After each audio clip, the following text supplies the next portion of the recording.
Hi, I'm Lionel, this is techloto, and this is my reliable review for the Polar Ignite. I'll leave timestamps in the comment section below, and at some point in this video I'll be mentioning the Polar Vantage V, just to let you know what the comparison is, what's the big difference, why is it that Polar's created this amazing watch that seems to do everything the Polar Vantage V does. Well, I'll point out the little differences throughout the video. It's kind of like a little brother to the Polar Vantage V, but you'll be hard pressed to actually know the difference between the two watches. This watch has so many of the same features, it's actually unbelievable. And let's talk about the design. It's a lot more slimlined, it has more of that plastic case kind of feel rather than the more high-end feel that you get with the Polar Vantage V. But there are so many different looks that you can get with this that you'll be able to define your look. So for example, the one I have has that really sporty kind of look, but you can get the white one. I have a friend who I recommended this watch to and they got the bronze type of design. So you can really define what you want. And guess what? Finally, the wristbands are detachable. You can literally just take them off, hook them back on, change the wristband, really change the look of your watch. You can really change your design, you can choose it when you buy the watch. It's streamlined, but you still have the sensors, everything's still there. So I'm really impressed with that.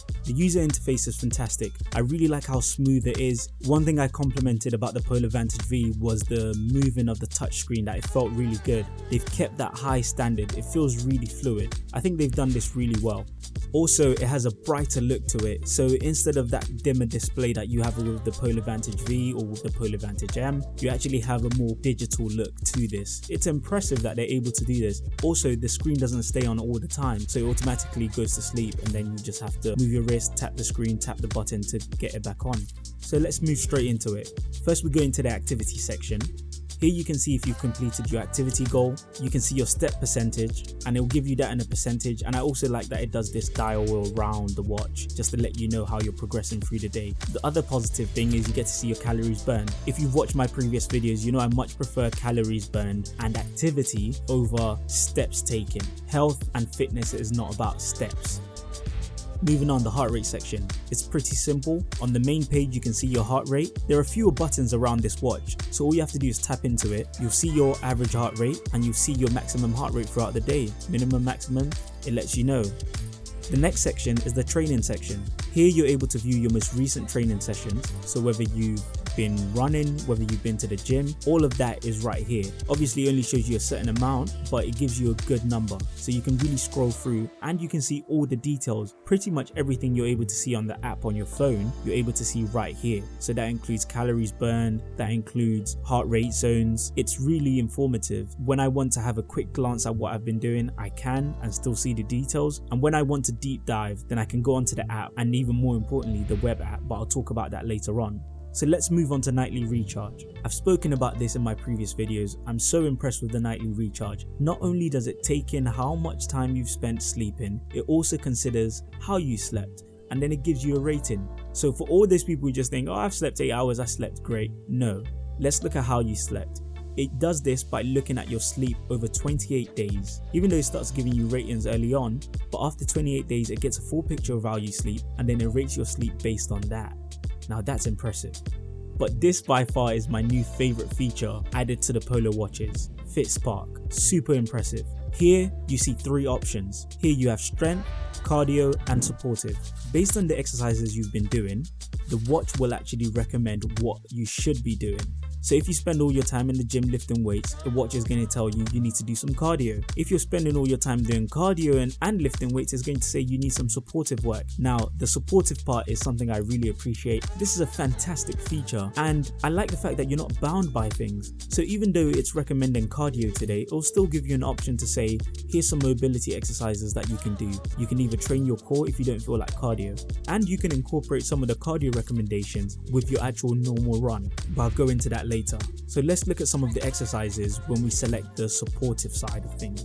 You can see you just keep tapping into it.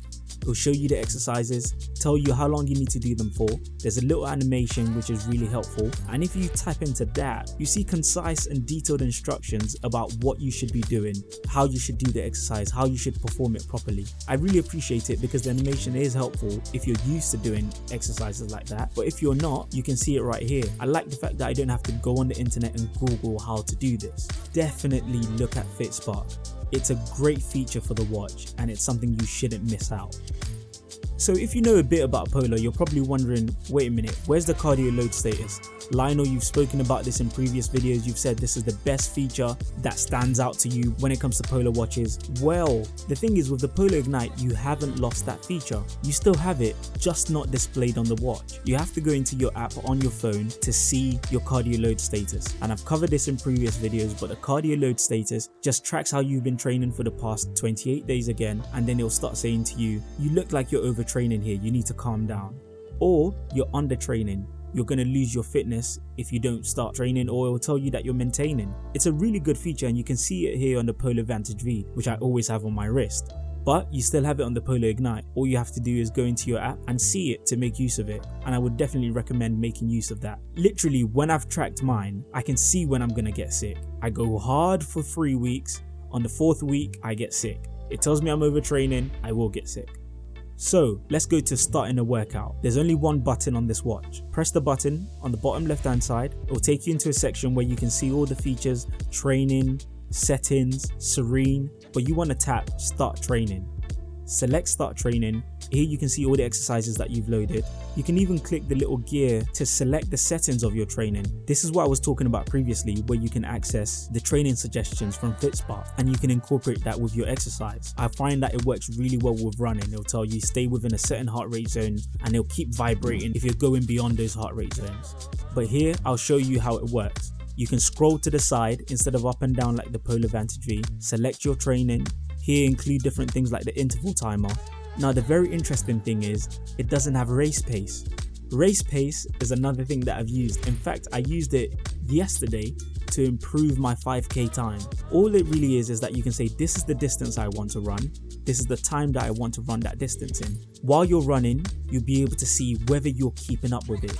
It'll show you whether you're in plus or in minus. So are you 10 seconds ahead? Are you 10 seconds behind? Are you just keeping up to that number that you wanted? But that's another difference from the Polar Ignite to the Polar Vantage V. But you're really not missing out with the Polar Ignite. But I would be lying if I said race pace wasn't a feature that I really like. But there's a lot more to cover, so let's move on. Once you've selected your settings, maybe you don't have any settings, just tap straight into the next section, start your exercise and start working out. And while you're working out, you have the option to scroll through different screens. It just depends on what you want to see. Some people want to see their minimum and maximum heart rates. Some people want all the information, and you can also adjust this in the app. But there I go again, giving you a video manual. I think the new display is really good for when you're going for a run or when you're exercising. It's brighter, you don't have to tap on the display and then put the light on. If the Polar Vantage V wasn't so good, I would almost say that the Polar Ignite is an upgrade. And while you're working out, you can still control the features of the watch. You can choose to lock your screen if you know you're going to be moving against your skin or something like that and you don't want to press any buttons. Or you can decide to change the brightness. You can pause your workout, continue it, end it. It's all done with the button on the left hand side as well. And once you're done, you can view all the information in your workout. And it's an issue that I found with other watches, that once you finish your exercise, you have to sync with your phone to be able to view the exercise on your watch. It makes no sense. Here you can view the exercise straight away and you can go back into it straight away. Fantastic. Let's look at compatibility and notifications. I've moved on to Android now, and I find that it works really well with Android phones. You'll get notifications on your phones for just about anything that you want. Emails, WhatsApp messages, you can read a certain section of them. You can answer calls from here. If you miss a call, you can actually decide to dial back using the Polar Ignite. I think that's pretty cool. If you've got lots of notifications, clear your notifications and keep it rolling. Also, if you have Spotify on your phone, you can play the next track, pause, little things like that. It's important to remember it's a smart fitness tracker, not a smart watch. Big differences. Let's look at the basic things that you can do on the watch as well. Little things like putting your phone on do not disturb, putting your phone on airplane mode, and like I've said before, locking it as well. They're just basic features, basic things that you can do. It's really cool. So if you go into the settings section, you can do things like changing your settings, but I'll leave you to discover that one. But you can pretty much change anything. I'd encourage you to do the fitness test, but while you're doing this, I've noticed on Reddit that people find this difficult. You need to be absolutely relaxed. The manual says don't cough while you're doing this. So if it's saying don't even cough, you need to make sure you're absolutely relaxed.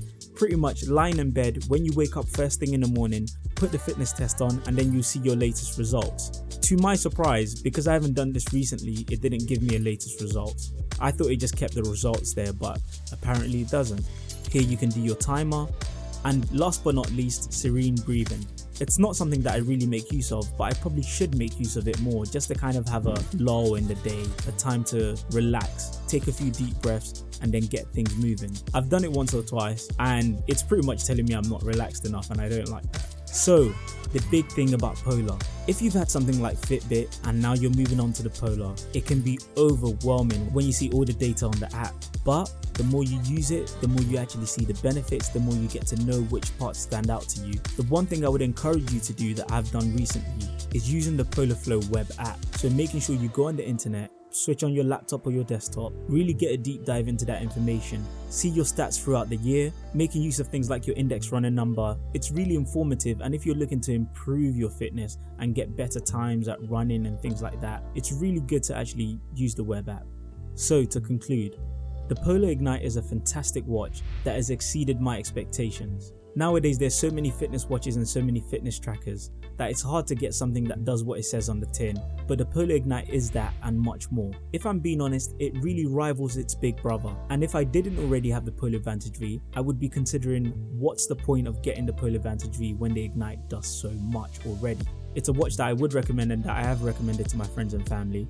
So is it a perfect watch? No, not really. Even though I've mentioned that it's not a smartwatch, I would like to see more smartwatch features. I would like to be able to do more things with my phone. And with all fitness trackers, the heart rate measuring is only as accurate as the company tells us it is. To be quite honest, we're only using the best of what we're given. But I'll honestly say I am impressed with this watch. My last bit of advice would be to make sure that you pick the design you're going with very carefully. You want something that fits all, because the replacement bands on the Polar website are really expensive, and I'm not sure if there are many vendors on Amazon making their own replacement bands for the Polar Ignite. Thank you very much for watching. It's really helpful to hear your feedback on these videos, so leave a comment and let me know what you think. I hope you found this video helpful. If you have, remember to like and subscribe to techloto. Visit the Patreon page to support the channel, buy some merch, and don't forget to visit the website.